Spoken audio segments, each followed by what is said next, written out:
Olá, Nutris! Hoje vamos para o fechamento da nossa jornada de jejum intermitente, onde trabalharemos aqui o segundo caso clínico, a nossa quinta aula, tá? Então, é com grande prazer que a gente vem aqui trabalhar esses conceitos com vocês e sabemos que quando estamos juntos, né, num propósito de gerar um atendimento de excelência e precisão, a gente precisa entender a fisiologia e aplicar de forma prática. Então, vamos à aula.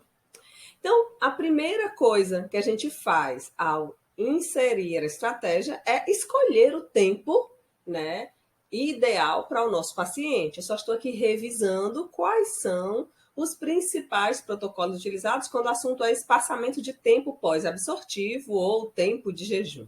Então, a gente tem de 12 horas, de 14 a 16, de 20 horas. Tá, temos o de 24 horas também, né? Porém, são de mais difícil adesão. Então, a ideia é você iniciar por um período mais baixo e alternando, né, ou aumentando aí esse período de jejum. Então, vamos à nossa paciente. Hoje, o nosso caso clínico é do sexo feminino, né, com a idade de 30 anos no treino. Até botei em negrito leve, tá? Alguém que treina leve, 3 vezes por semana.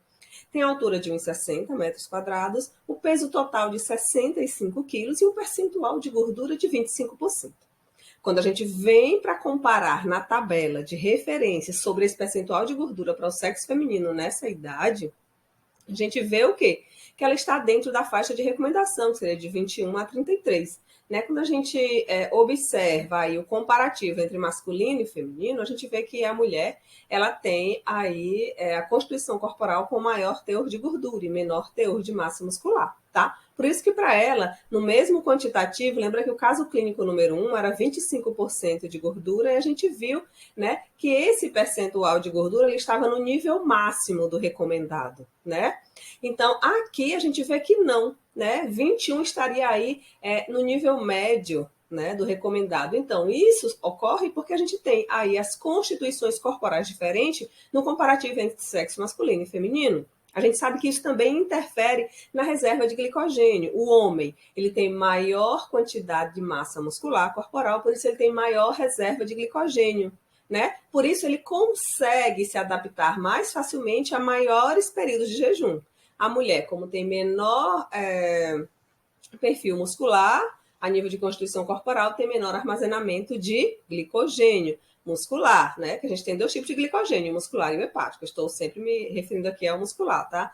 Então, se eu tenho menor quantidade de glicogênio muscular, no final das contas, eu tenho aí, pelo menos, os estudos indicam que em torno de 2 horas a menos, né, de resistência se comparado ao homem, tá? Então, que a gente esteja atento aos aspectos fisiológicos do nosso paciente, para que a gente possa ofertar aí a melhor proposta com os melhores resultados. E a gente fala disso hoje, tá? A gente repete os cálculos, a distribuição calórica, mas eu enfatizo lá no final a questão da atividade física, do aeróbico em jejum.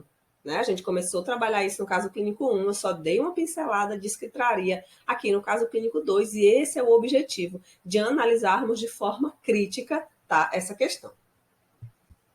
Então vamos lá, eu só coloco esse slide para mostrar para vocês sempre o embasamento correto quando o assunto o paciente chega no seu consultório e te pede, muitas vezes, ele já chega com o desejo de utilizar alguma estratégia. Então vamos a um exemplo, ele chega e fala: Nutri, eu vim aqui, te procurei porque eu quero emagrecer e gostaria de utilizar a estratégia low carb. A primeira coisa que a gente faz é explicar a estratégia para ele, as vantagens e desvantagens da estratégia e, na verdade, trabalhar um questionário pré-consulta aí direcionado para saber se ele se adequa ou se as características dele se adequam ou se enquadram nessa estratégia. No caso aqui, a gente está trabalhando nessa jornada o jejum intermitente. Então, para essa paciente se adequa, né? Por quê? Porque ela é uma paciente aí do sexo feminino que deseja emagrecer. A gente viu que o percentual de gordura dela está dentro do recomendado, mas ele está em nível intermediário e eu posso reduzir. Eu posso chegar, por exemplo, se a gente observar, para um valor aí de 21%, né? Então a gente poderia otimizar. E a estratégia intermitente é positiva para esses casos, né? Sempre Falo. Então, é uma estratégia que aumenta a oxidação de gordura. Outra coisa excelente também é que é uma estratégia que aumenta a massa magra. Então, ela oxida a gordura, aumenta a oxidação de gordura e aumenta aí o percentual de massa magra. Então, aí eu tenho uma melhor composição corporal de resposta, tá? Então, por isso que eu sempre coloco aqui esse slide 2 para que a gente consiga linkar e sempre estar lembrando quais são as vantagens para o paciente. Então, se você tem um paciente que tem um problema cardiovascular, se você tem um paciente que tem problema relacionado ao metabolismo da insulina, né? Produção de corpo, o intestino, ele gera maior produção de corpos cetônicos, com isso maior oxidação de gordura. Se eu tenho um paciente que tem problema hepático, é positivo ou não é? Então, é ideal a gente observar. Então, por isso que esse resumo aqui, a gente traz as principais realizações, né, ou aquisições, ou benefícios do jejum intermitente, melhor falando, né? E aí você pode observar, relembrar e colocar aí o seu paciente em xeque-mate aqui para saber se sim, se ele se adequa ou não a essa estratégia, tá? Ok, e a gente começa a analisar a nossa paciente. Lembrando, eu sempre estou trabalhando o IMC aqui, só porque a gente não conhece o paciente, aqui é um caso clínico fictício. Mas quando a gente está no consultório, nem necessita fazer o IMC, porque você já tem uma visão se esse paciente está num sobrepeso, né? Se ele tem uma hipertrofia, porque se o paciente ele for hipertrofiado, o IMC já não se adequa. Então, aqui, para que a gente analise de forma crítica, observe essas características, eu coloco tanto o IMC como o cálculo do peso ideal. Na vida prática, você não precisa, tá? Você só vai precisar fazer a bioimpedância, coletar a antropometria e, a partir desses dados, observar o que você precisa melhorar nesse paciente, tá? Mas quando eu vejo aqui o IMC dessa paciente, ela está em 25,39 e ela também se enquadra na faixa de sobrepeso, lembra? Então a gente vê que ela está com percentual de gordura total dentro do recomendado, mas quando o assunto é peso, ela precisa reduzir. Né? E quando eu penso em valores de referência para percentual de gordura corporal para sedentários e ou praticantes de atividade física, né? No IMC ela está em sobrepeso. Nesta tabela inicial, de forma isolada, vamos lá, eu começo a mostrar, foi a primeira, um minutinho para vocês.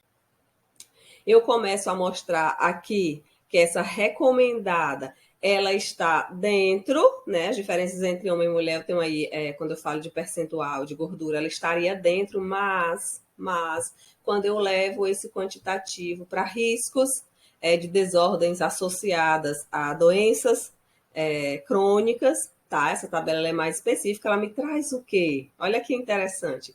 Ela me traz o valor aqui de 24 a 31, certo? Ela já tem um risco, né? Então, nesse caso, eu preciso estar atento. Eu coloquei até para mulheres aí, né? Então, tá dentro do recomendado, tá? Mas, no geral, para mulheres nessa faixa etária. Mas, se eu for associar essa gordura a possíveis riscos, ela já gera um risco, tá? Por quê? Porque o mínimo é de 24, ela tá bem, quase aí, sem risco. Você vê que é no início, porque essa tabela é mais sensível, né? Então, você vê aí que ela está com 25, a partir do 24, ou seja, por 1%, ela entraria já no início desse risco. Então, qual seria o ideal? Mesmo ela estando dentro da faixa do recomendado, lá do esperado para uma constituição corporal feminina, o ideal seria que ela reduzisse, tá? Então, aquele valor de 21, por exemplo, que seria o início da recomendação, já seria ideal para ela fugir desse risco.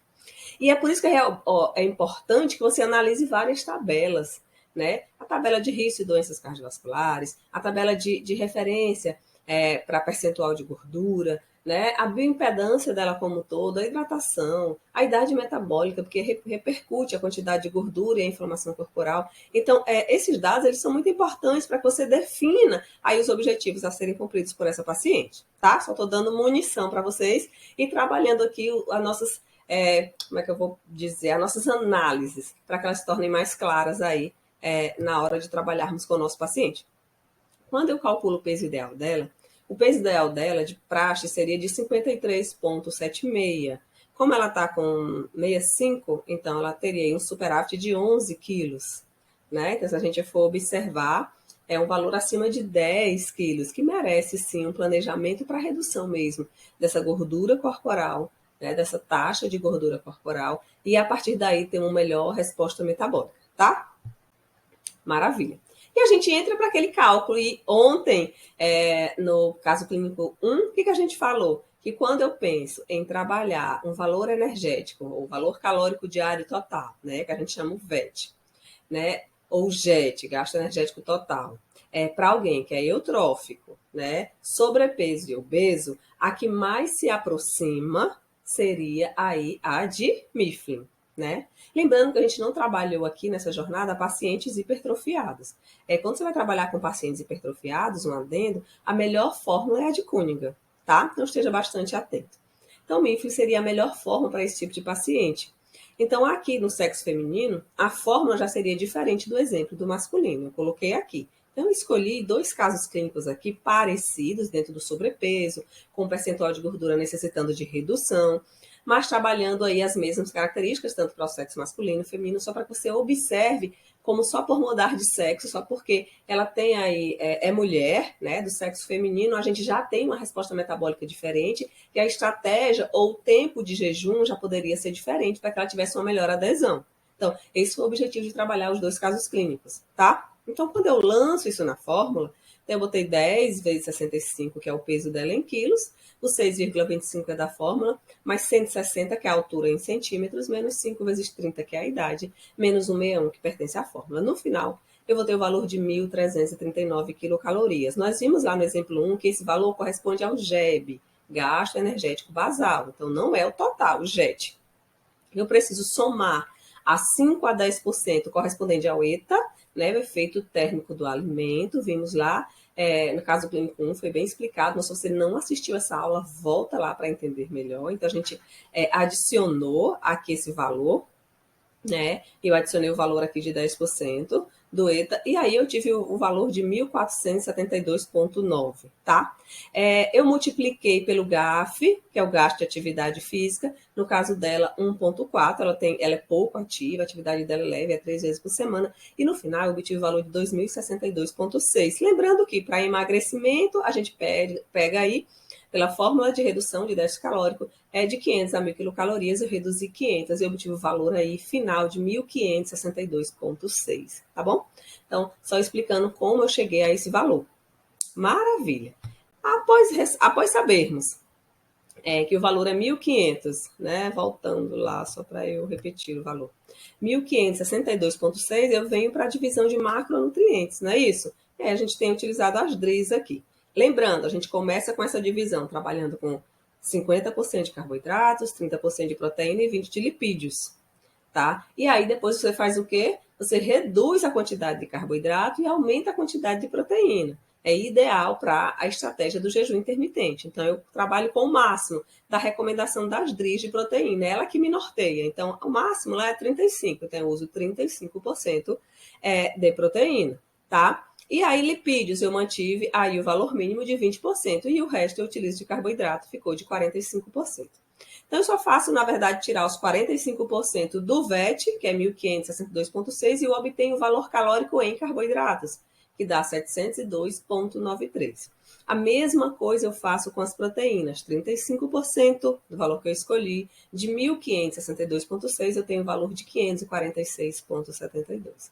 Lipídios, da mesma forma, 20% de 1.562,6 eu tenho o valor de 312,41. Falta a gente saber o quê? A quantidade em gramas por dia. Então, sempre que eu tenho o valor calórico, certo? Separado de cada macronutriente, a quantidade de gramas, fica muito mais fácil eu elaborar o planejamento diário desse paciente. Por isso que eu sempre destrincho isso para vocês aqui, tá? Então, vamos lá. Aqui eu fiz a divisão, né? Eu peguei a quantidade de quilocalorias de carboidratos e dividi por 4, eu obtive a quantidade de gramas por dia, então ficaria 175,73 gramas. A de proteína, 136,68 gramas por dia, e a de lipídios, 34,71.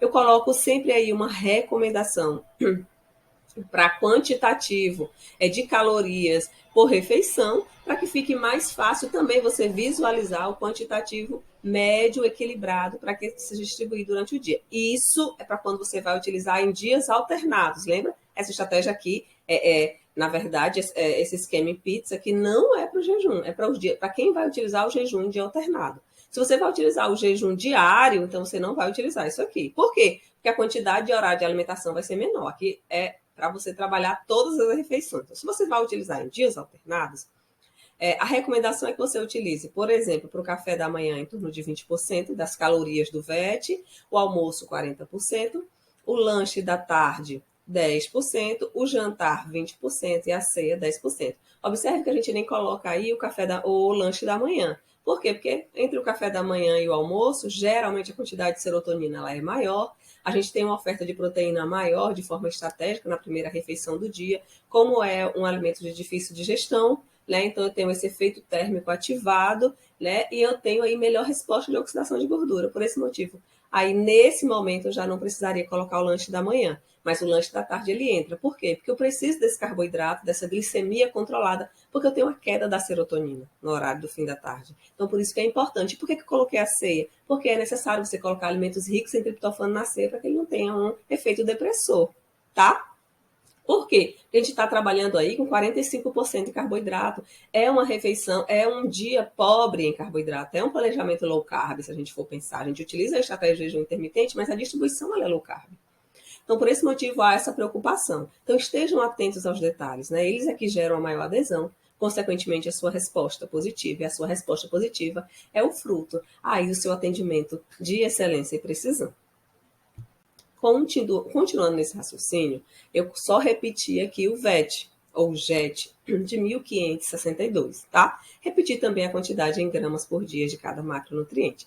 E aqui seria a escolha do tempo de alimentação. Então, você vai olhar o dia da paciente com o de jejum, lanche da manhã, se você precisar adicionar, almoço, lanche da tarde, treino, lanche, pós-treino e um jantar, tá? Então, você poderia distribuir dessa forma, ou você poderia distribuir sem o lanche da manhã, tá?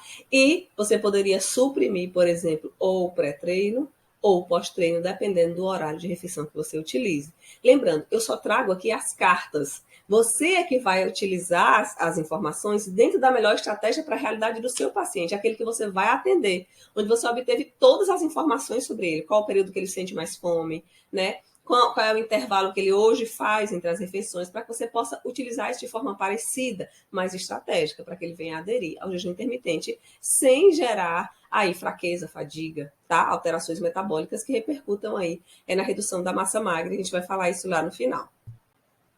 Então aqui eu fiz a escolha do meu tempo de alimentação, eu botei 12 horas. Por quê? Porque lembra lá da aula da fisiologia, onde a gente falou que a mulher ela tem aí maior dificuldade na adesão do jejum intermitente. Por quê? Porque como ela tem uma menor massa muscular, ela tem menor reserva de glicogênio. Então eu tenho aí, na verdade, menor energia disponível, né? Até trabalharmos aí o metabolismo para a partir do quinto dia ter uma resposta diferente. Então por isso que eu escolhi aí 12 horas, tá? E aí entraria com 8 horas de período de alimentação. Então, eu escolhi 2 horários. Podem ter mais horários diferentes? Podem. Lembra que eu falei também que a gente sempre escolhe esses horários pensando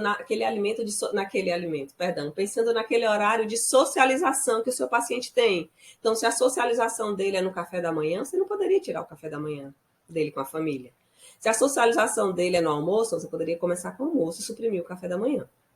Eu sempre peço para que você não deixe de fora, deixe de dar importância essa informação tão importante, tá?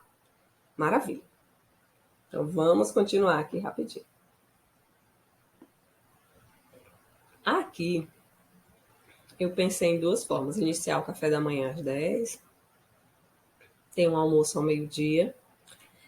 O treino dessa paciente, aí você que ia definir com ela o melhor horário, mas antes do treino tem um lanche pré-treino, e aí esse lanche pré-treino não está definido o horário, porque como eu não coloquei uma definição para o treino, mas só para você raciocinar que o ideal é que em torno de 1 hora você faça um pré-treino estratégico. E aí a gente teria o jantar, tá? Às 22 horas, e ela ficaria aí às 10 horas, às 12 horas, perdão, em jejum, que a gente chama de pausa alimentar, né? Ok. Ou a segunda estratégia aqui, a segunda ideia seria começar aí ao meio-dia. Entre o meio-dia e as 4 da tarde existir um treino específico aí, esse horário é com vocês, né? E aí eu trabalharia um lanche pós-treino estratégico, aí às 20 horas um jantar e às 24 horas a ceia, né? Então você observa que quando eu tenho aí 12 horas de jejum e tenho... Gente, eu até falhei. Perdão. não são 8 horas de período de alimentação, são 12 horas de período de alimentação, que fique bem claro, perdão. Você tem aí 12 horas para alimentar, então é muito tempo. Então, quando eu falo em planejamento alimentar de jejum intermitente de 12 horas, nossa, a gente tem aí uma excelente oportunidade e facilidade de promover todos os nutrientes que esse paciente precisa para se manter aí, tá? E com isso, utilizar alimentos estratégicos para redução aí da fome, né, com um aumento de fibras, proteína, para melhora da saciedade, né? Lembrando que quando eu tenho essas pausas alimentares instaladas, eu tenho a ativação das sirtuínas. As sirtuínas, elas ocorrem, esse metabolismo das sirtuínas, ela é ativada quando eu tenho pausa alimentar, quando eu tenho o glucagon elevado, que é o hormônio da fome, quando eu tenho essa insulina reduzida, tá? E o que são as sirtuínas? São aquelas enzimas, tá? Que promovem aí a alteração a nível de DNA para a promoção do emagrecimento. Por isso que existe um planejamento alimentar, uma estratégia chamada SIRT Food, né? Depois a gente até pode, conforme vocês possam pedir, né, opinar, a gente gerar aí uma jornada sobre estratégia SIRT Food, seria bem interessante também. Bem que a gente possa aqui estar interagindo e enriquecendo aí os nossos conhecimentos acerca da nutrição e das melhores estratégias para os nossos pacientes, tá? Mas voltando aqui, só para ficar claro, são 12 horas de jejum e 12 horas de período alimentar, tá? Então, se você assistir a aula, você vai ver que esse slide está com uma falha, mas corrija lá na hora da impressão. Ok, aqui já corrigi, ó. Então, quando eu tenho 12 horas de jejum e 12 horas de período de alimentação, eu citei um exemplo de começar às 10 e terminar da manhã e terminar às 22 horas. E nesse caso, eu teria 4 refeições, né? Eu teria, por exemplo, um café da manhã e eu gosto de colocar o que eu escolheria para essa paciente. É claro que quantitativo eu sempre elaboro lá dentro do software, que é melhor, porque ele me dá os macros e os micronutrientes e eu preciso desse quantitativo, né? Assim como o VET, tá? Dentro do VET que a gente escolheu. Então, eu uso um shot matinal sempre para ativar o metabolismo pela manhã, então um café sem açúcar para auxiliar nessa ativação. O café com açúcar de forma estratégica, sem açúcar, perdão, de forma estratégica, eu utilizo o TCM, no caso ofertando o óleo de coco. Omelete com queijo, aveia e espinafre, por quê? Porque é uma estratégia low carb, a aveia ela entra como carboidrato, e apesar disso rica em fibras, né? O iogurte natural, excelente fonte de proteína, sempre opte para ofertar ao seu paciente os 2 ingredientes. Por quê? Porque ele vem sem corantes, sem conservantes, sem acidulantes, e dessa forma não atrapalha o metabolismo do teu paciente, tá? Ele fala 2 ingredientes, é porque só é o iogurte e o fermento, que é o micro-organismo. Então, iogurte natural, né? Com coco. Eu adoro o coco porque é uma fruta low carb e de excelente valor nutricional, tá? E que promove saciedade porque é rico em fibras. Ok, quando eu venho para o almoço, a minha opção seria a salada cozida, o filé mignon, né, a carne vermelha, salada de folhas verdes variadas, o feijão, e esse feijão você pode colocar grão de bico, né, você pode mudar isso, ervilha, azeite sempre, né, suco de uva ou laranja, lembrando esse quantitativo aí é em torno de 80 a 100 ml no máximo, para não atrapalhar a digestão, ou seja, quando a gente dilui o suco gástrico, a gente fica estufado, a digestão mais lenta, então é só para potencializar ou otimizar a oferta aí dos nutrientes, tá? Dos vitaminas minerais aí vindo das frutas. Ok. Meu lanche pré-treino, como eu tenho aí muitas vezes uma distância muito grande entre o treino e o jantar, então eu não coloco o whey protein no pós-treino imediato. Eu prefiro utilizar ele aqui nessa estratégia no pré. Então eu utilizo o whey, né, ovos mexidos, um exemplo, uma caixeira com batata doce, uma banana, mais morango e o mel orgânico. Ficou bem parecido com o plano alimentar tipo 1. É só para mostrar para vocês que não tem muita coisa para você se preocupar, então é muito fácil fechar. E aí no jantar você viria com arroz integral com couve e cenoura, uma isca de frango, cebolada, brócolis ao vapor e uma pera. Pode mudar as frutas, tá, gente? A proteína pode ser um peixe, maravilha, né? Então é só para mostrar para vocês que de forma estratégica você consegue fechar em trabalhar um jejum intermitente aí com saciedade, né, e com resultados positivos.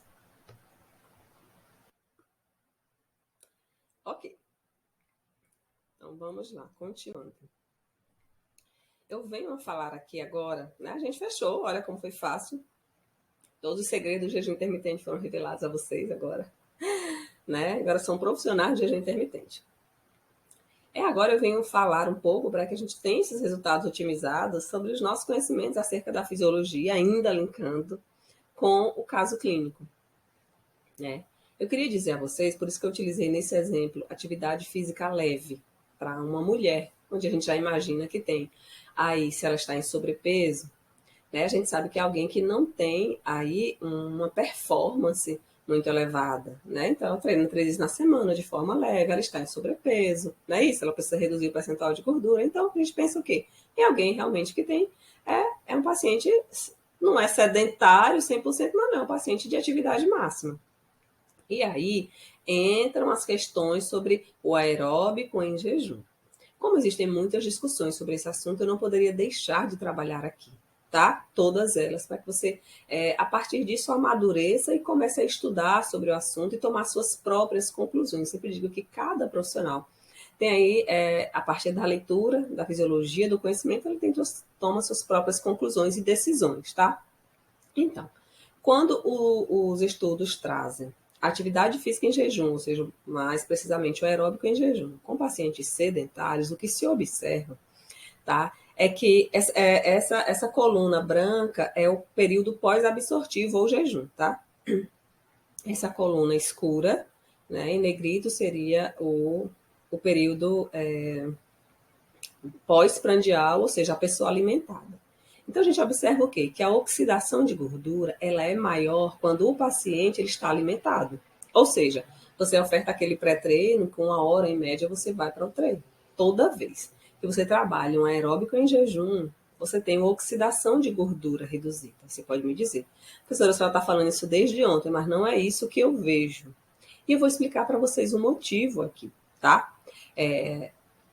Do que você vê tratando como essa oxidação maior e tratando agora para o sedentário, que já é fato, em que essa oxidação de fato é menor, tá? Ok, a gente viu aqui para homens e mulheres, o homem, na verdade, vai ter sempre uma oxidação maior do que a mulher, mas nos dois casos a gente vê o quê? Que quando eles estão em jejum e eles são sedentários, essa oxidação ela é menor, tá? Então, em termos de quantidade de oxidação de gordura anaeróbica em jejum, é desvantagem se o seu paciente ele é sedentário. Por quê? Porque ele não tem aquele metabolismo, como eu falei, de oxidar a gordura com velocidade.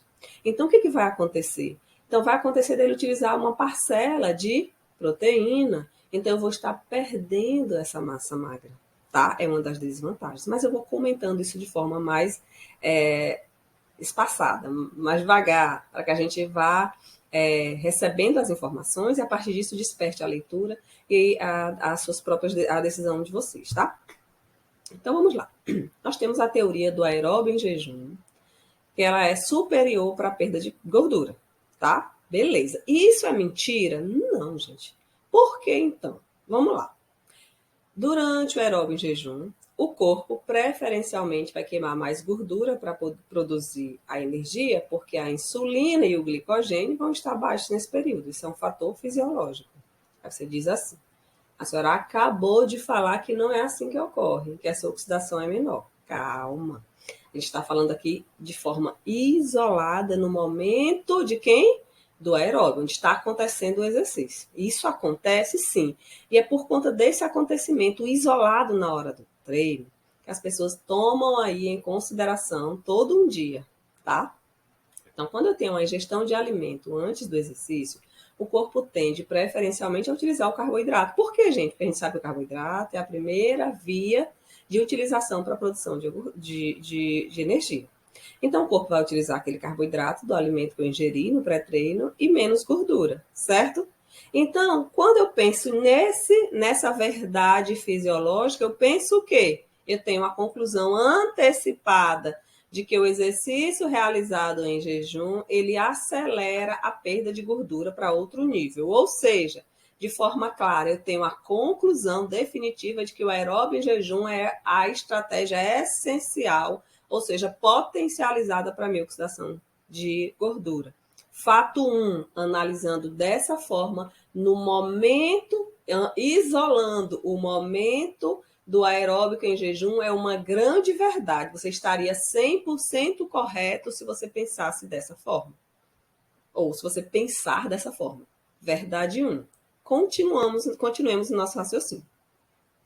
Então, acabei de falar, verdade 1. O corpo queima mais gordura durante o exercício no aeróbico em jejum. Pá, certeza. Se alguém te perguntar isso, vai dizer queima. Verdade absoluta, isso é fisiologia. Como é que a gente faz? A gente utiliza primeiro o carboidrato como fonte de energia, depois a gente utiliza um pouquinho de proteína, depois vai utilizar como fonte de energia a gordura. Se eu não tenho carboidrato, meu corpo vai utilizar o que de cara? A gordura. Claro que ele vai usar um pouco da proteína, tá? Mas se eu tenho carboidrato ofertado, ele vai começar utilizando o carboidrato e assim ele vai oxidar ou vai utilizar menos gordura. Verdade absoluta, que fique claro. Ok, vamos para a segunda verdade, porque nem tudo na vida é uma verdade só. Então, embora o corpo tenha preferencialmente queimado mais gordura durante a sessão do cardio, ou do jejum, ou do aeróbio em jejum, o mesmo ele vai compensar queimando mais carboidrato pelo restante do dia. E aí eu quero voltar nesse slide aqui, depois a gente volta para esse. Olha, quando eu falo nisso daqui para vocês, esse resultado que vocês viram, onde eu comecei a falar, ele é, na verdade, o resultado não do momento do aeróbico em jejum. Esse é o resultado do dia, tá? Então, no momento do aeróbico em jejum, a oxidação de gordura ela é maior.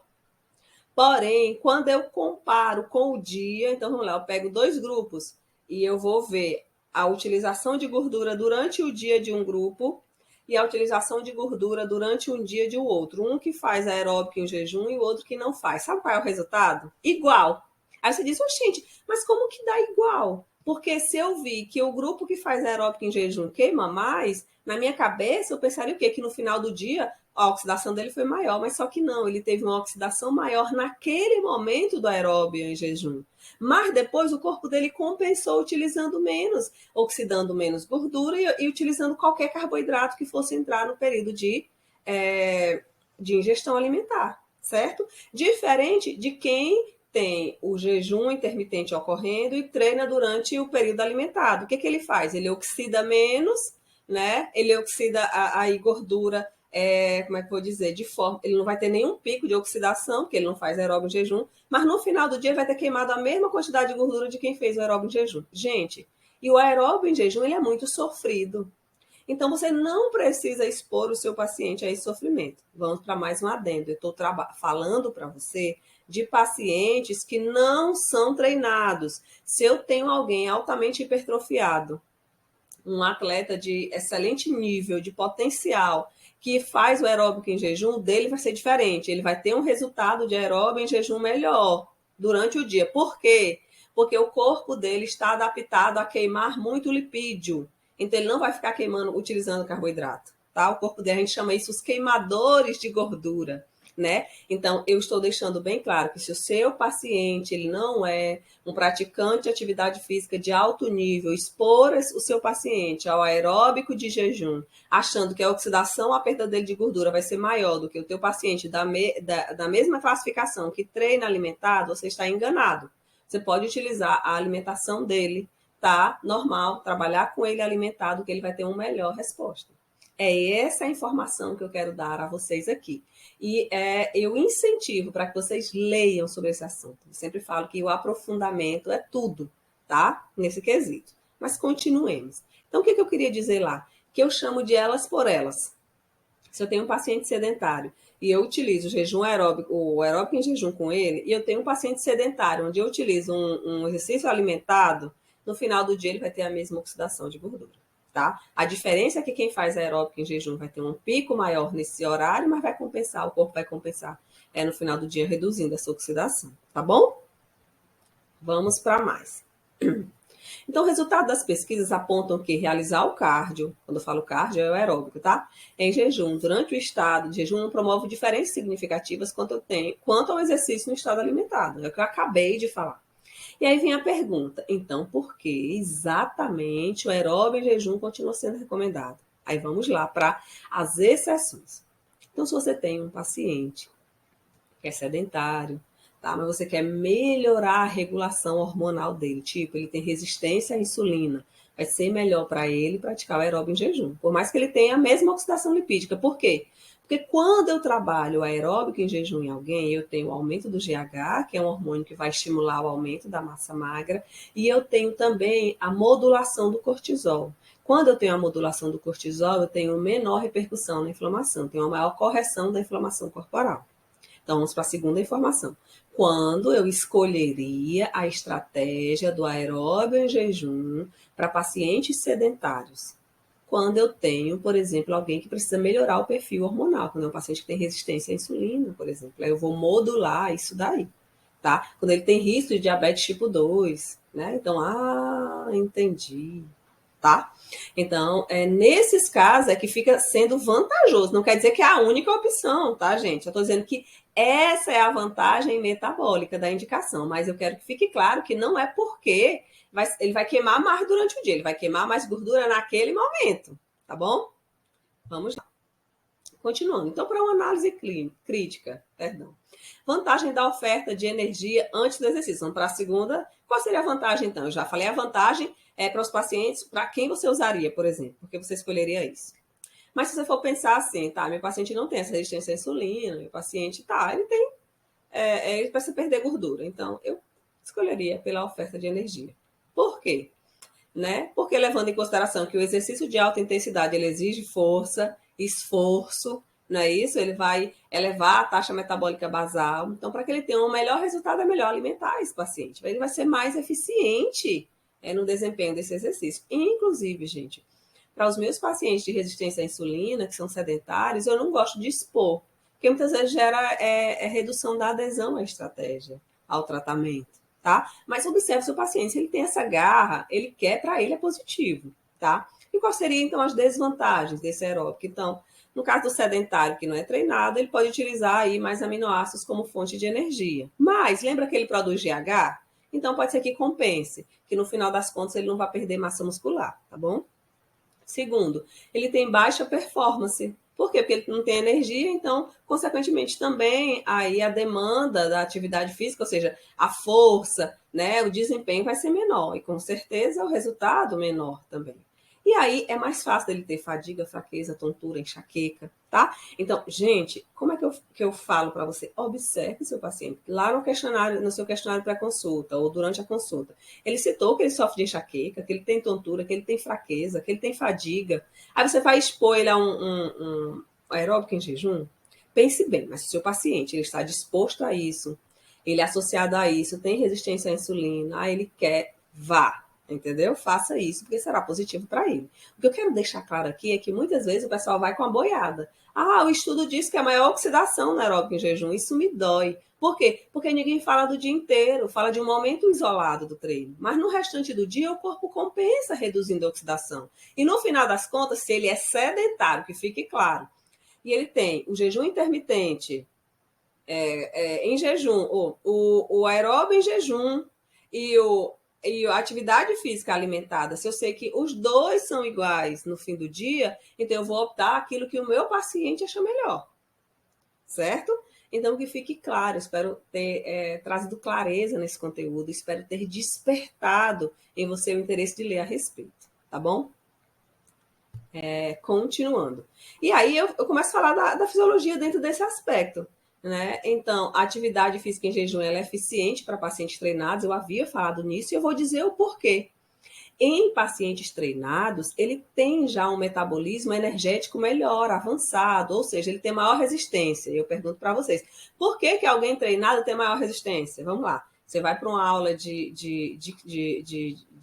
cross, aí você vê que tem gente que faz uma hora e meia, de boa, e você com 40 minutos, você não é treinado, você não aguenta mais. Por que então? Aquela pessoa já está ali há mais tempo, então ela já produziu bastante mitocôndria. O corpo produz aquilo que a gente pede. Então, se ela está lá há mais tempo, então o corpo dela foi produzindo muita mitocôndria. Então, as mitocôndrias é que geram a produção do ATP. Então, significa que os pacientes treinados têm maior quantidade de mitocôndria. Com isso, tem maior produção de ATP e com isso tem mais energia para gastar.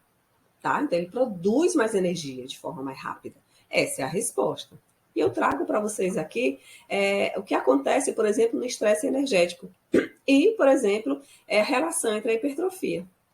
É o seguinte, eu tenho muito ATP no início do meu treino, depois esse ATP eu vou utilizando, ele vai se transformando em ADP, depois ele se transforma em AMP, e quando eu tenho uma relação ATP muito baixa e muito AMP, ou seja, lá no final do treino, né, eu já liberei cálcio o suficiente para contração e relaxamento dos meus músculos, eu tenho a ativação de uma enzima chamada AMPK, né? a AMP quinase. Essa enzima, ela gera a resposta de quebra e oxidação de gordura. Por isso que o aeróbio em jejum, para o paciente que é treinado, é excelente.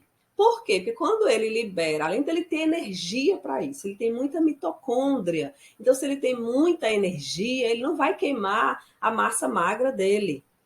Como ele tem energia, nesse momento ele gera quem? O GH, então ele vai aumentar essa massa muscular, então ele tem muita mitocôndria. E nesse processo de exaustão, ele produz muita AMPK. E o que a AMPK faz? Aumenta a biogênese mitocondrial, ou seja, cada vez mais ele tem mais mitocôndria, gente. Tá? Então, isso é importante falar. Lembrando que se eu tenho AMPK, eu estou na exaustão. Claro que eu não vou ter síntese de proteína, porque ninguém produz nada na exaustão, né, gente? Ninguém sintetiza glicogênio, nem colesterol, e nem ácido graxo, nada. Os macronutrientes, eles são sintetizados quando você alimenta a pessoa, que fique claro. Mas durante a AMPK, ou seja, nesse período de exaustão do meu paciente treinado, eu tenho um aumento ainda do pedido de biogênese mitocondrial, ou seja, o corpo dele está cada vez mais produzindo mitocôndria, está cada vez mais oxidando gordura, está cada vez mais gerando a glicólise, né? Ou seja, a queima aí do açúcar. Né? Então, e captando essa glicose como? Na verdade, utilizando através do glicogênio que ele tem, não é isso? Aí na massa muscular dele. Então, significa o quê? É um metabolismo para hipertrofia e queima de gordura. Chama os famosos queimadores de gordura. Mas eu estou falando de que perfil aqui? De uma pessoa de alta performance. Imagine que um sedentário não tem esse quantitativo de mitocôndria ainda. Ele precisa construir essa realidade. Tá? Então, que isso fique bem claro. E aí eu venho trabalhar a pergunta que eu fiz lá numa das nossas aulas dessa semana. Ficar sem comer, acho que na nossa primeira aula, vai deixar o meu metabolismo mais lento? Vai, se você não praticar atividade física. Se o seu paciente não praticar atividade física, o corpo dele vai economizar energia. Mas se ele gerar uma rotina de atividade física, o que vai acontecer aí é um aumento da produção de energia, um aumento da taxa metabólica basal, né? Então, que você tenha isso em mente. Então, estar ativo tem total relação com o resultado do jejum intermitente. Então, nunca escolha ou opte por um jejum intermitente se o seu paciente não treina. Ele precisa treinar, mesmo que ele tenha aquele treino leve lá. E aí eu digo, tem treino leve, é difícil a adesão para ele, então opte pelo o treino em estado alimentado, tá?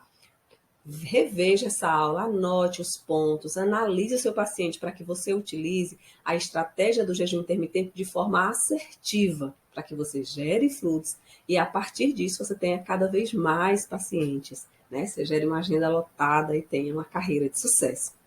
Então, muito obrigada por estar aqui com a gente na jornada de jejum intermitente. Nós, da equipe Desafice, vimos aqui dizer para você que é um prazer, né? E eu costumo dizer que quem come pouco, come de tudo um pouco. Né? Então, muito obrigada. Tá? Continue com a gente no grupo, que a gente possa desfrutar aí de interações excelentes, tá? De conteúdos de excelência. Fico por aqui, né? Então, fica o meu agradecimento em meu nome, Mônica Cartonilho, e a Nutri Carol Presley, que também está por trás de todo o marketing, né? De toda a logística, do alcance a vocês. Tá? Então, nós somos uma equipe, trabalhamos em conjunto para gerarmos, né, a capacitação do profissional e aluno de nutrição para um atendimento de excelência e precisão. Então, um grande abraço para vocês e até a próxima.